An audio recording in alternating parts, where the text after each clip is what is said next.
Can God create something heavy enough that he can't pick up? The short answer to the question is logically it's impossible. Period. It's logically impossible. The long answer to this question is there is a huge discussion amongst theologians whether God is bound by the laws of logic. In other words, amongst philosophers there was an assumption that God is logic and illogic is false. If you follow that line of reasoning, that God is logic and illogic is false, the answer to that question is of course not. No, God cannot create a stone that he cannot lift because it doesn't make any sense. And something which doesn't make sense is false.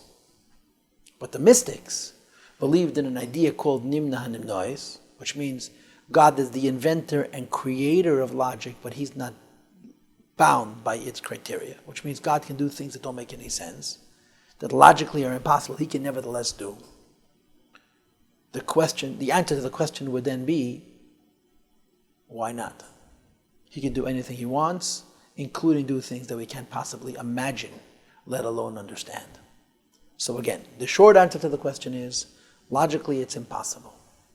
The comprehensive answer to the question, and of course all I have is about a minute or two to say this, so it's not exactly comprehensive. In Chakira, in philosophy, God is bound by the limitations of logic, so the answer is absolutely not. Outside of those limitations, in the famous Shal Tshuvas HaRashba Siman Taf Yud Ches, where the idea of Nimna Nimnois is introduced, the answer to the question would be, you cannot limit God, even to things that don't make any sense.